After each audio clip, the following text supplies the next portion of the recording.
Welcome to another video update from Election Recon. It is Friday, September 25th, 2020, and there are 39 days to go to the presidential general election here in the United States. I'm Josh Whitfield. Thanks for joining us for this update. Starting first, for the presidency of the United States, we only have one flip in our model today, and that is going to be the Maine 2nd Congressional District. A poll from Colby College was big enough, and in our model, it was tight enough in the Maine 2nd Congressional to move the race from tilt Trump to tilt Biden, because two states, Maine and Nebraska, are unique among the other 48 states in the United States, where the other 48 states are winner-take-all. Maine and Nebraska divide their congressional districts up, their electoral votes up into their congressional districts. So this one is the only one our model had projected Trump to win in the state of Maine, and where now, in fact, all of Maine's electoral votes are now projected in our model to go to Biden. This is only a gain of one electoral vote, though, in the overall state of the race scoreboard for Election Recon's model for President of the United States. And as of close of business today, we have it standing 291 for Biden-Harris, 247 for Trump and Pence. Moving on to the United States Senate, no changes in our model today of significant margins. Everything stays the same from yesterday. However, I have to correct a mistake I made on yesterday's update where I said Iowa was tilt Republican for Joni Ernst, the incumbent senator, where her opponent, Greenfield, the Democratic challenger Greenfield from Iowa, is in fact in our model slightly favored to win the state. So the scorecard there in the United States Senate stays 51 for the Democrats, 49 for the Republicans in our state of the race projection scoreboard. Moving on now to the United States House of Representatives, another good day in our model for Republicans in terms of flipping seats. Another bad day in terms for Republicans in terms of the overall numbers.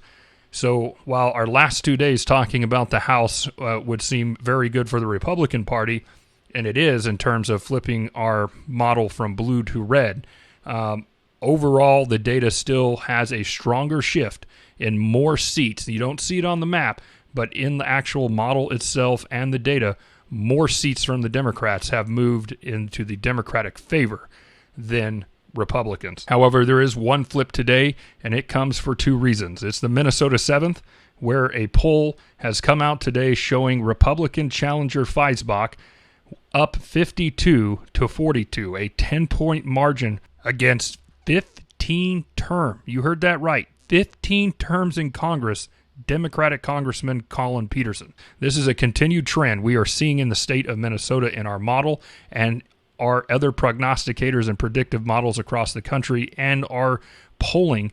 Other polling is seeing the same thing, where Republicans are continuing to make inroads in that liberal bastion of a state throughout the United States history, Minnesota.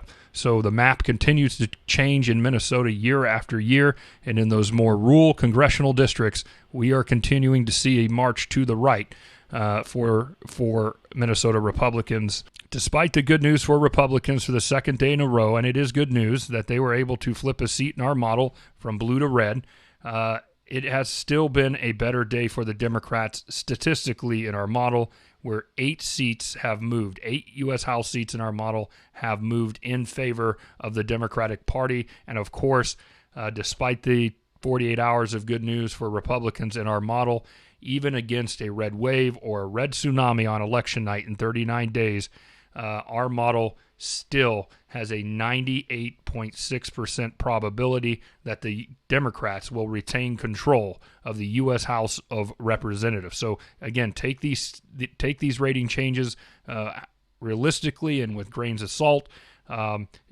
Republicans would have a huge mountain to climb. So if you're a Democrat listening and you're panicking, seeing a little bit of a Republican shift in our model, or you're a Republican celebrating that shift, take it relative. Republicans would have to climb a historic mountain to capture the U.S. House of Representatives.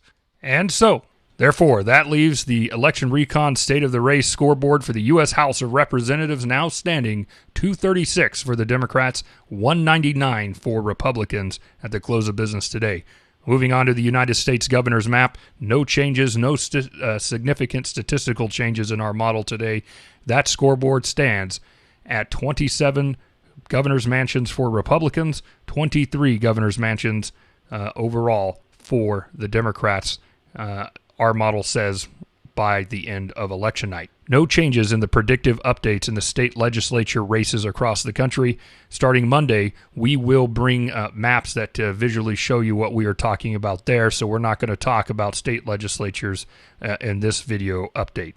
Thank you for joining us for this video update. Don't forget to check out our podcast, which is going to launch tomorrow. You can find that on iTunes and Stitcher Radio, and of course, we'll upload it to our YouTube channel as well. This is where we're going to break down in detail, talk a lot more nerd, geek insight onto what is going on in the state of all these elections across the United States. So be sure to check out the first ever Election Recon podcast coming to you tomorrow.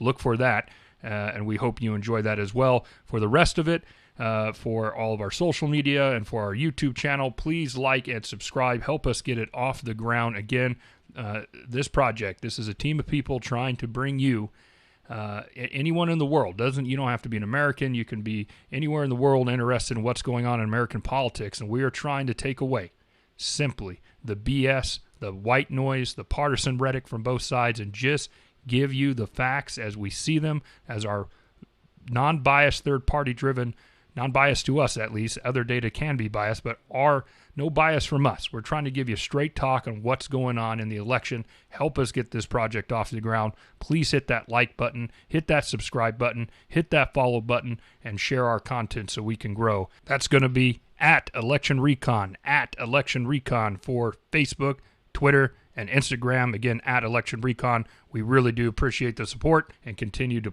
hopefully be an oasis of sanity in the desert of chaos that is election 2020.